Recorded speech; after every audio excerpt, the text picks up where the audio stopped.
శ్రీమాత్రే నమ.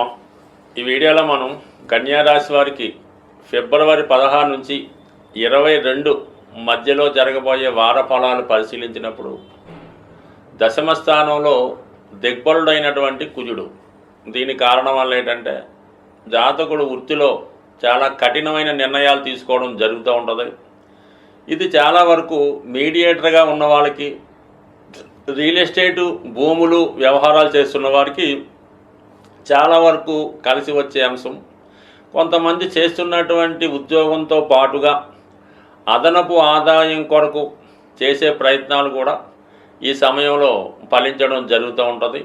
గతంలో కన్నా మీరు చాలా ఉత్సాహంగా ఉండడం జరుగుతుంది.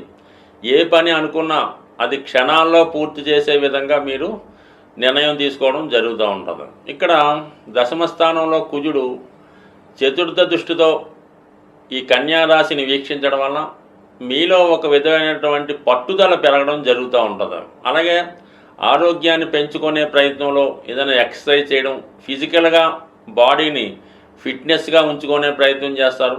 ఈ సమయంలోనే చాలామంది రన్నింగ్, వాకింగ్ చేయడం, మరి సిక్స్ ప్యాక్ లాంటి కార్యక్రమాల్లో పాల్గొని బాడీ బిల్డింగ్ అది చేయడం, వ్యాయామం చేయడం జరుగుతూ ఉంటుంది. బట్ ఏదైనా అది ఆరోగ్యానికి మంచిది కాబట్టి అటువంటి నిర్ణయం తీసుకుంటారు.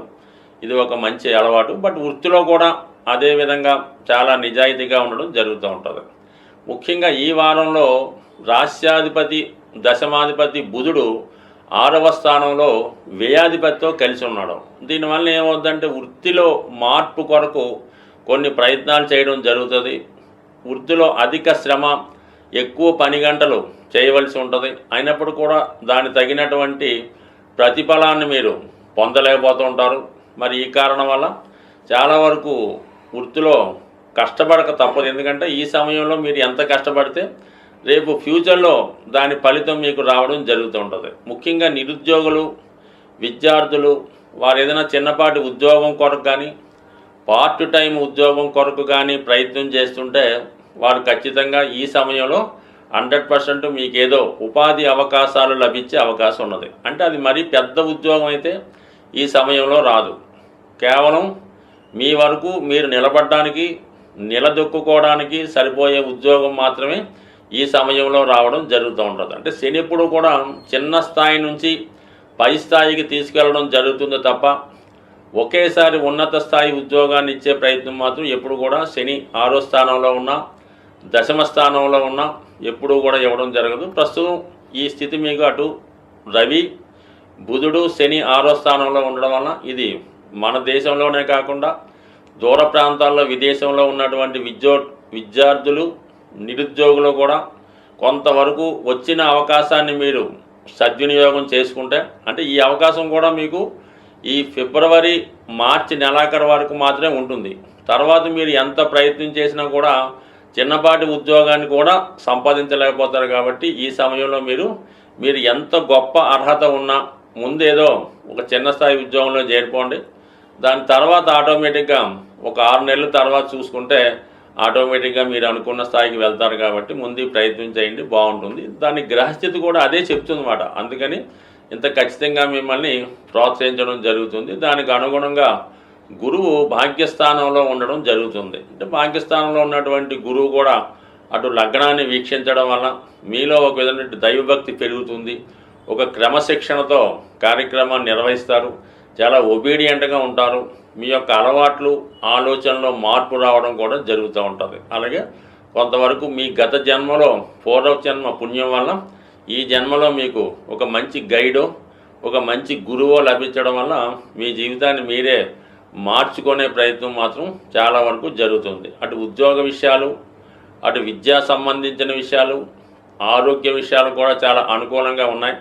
ఎటొచ్చి మనకి వివాహానికి సంబంధించిన విషయంలో చాలా వరకు మీరు తొందర పడకూడదు.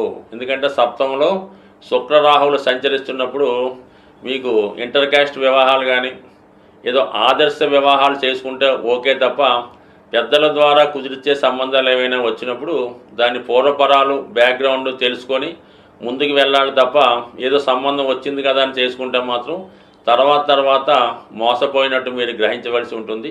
అలాగే ఈ సమయంలో మీరు కొత్త వారితో కానీ పరిచయం లేని, అది స్త్రీలైనా పురుషులైనా సరే వాళ్ళకి వర్తిస్తుంది. అందువల్ల ఏంటంటే కొత్త వారితో పరిచయం పెంచుకోకండి.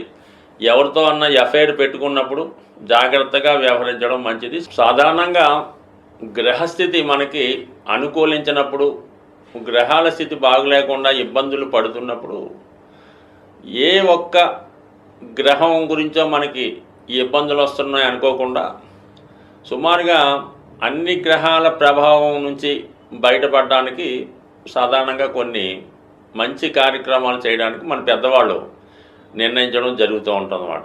కామన్గా ఏమవుతారంటే ఇది ఏలినాటి శని జరుగుతుంది, కేవలం ఆ శివాలయంలో నవగ్రహాల దగ్గరికి వెళ్ళడం, ఆ శని భగవానుడి ఏదో కొద్దిగా అభిషేకం ఏదో చేసి రావడం జరుగుతుంటుంది.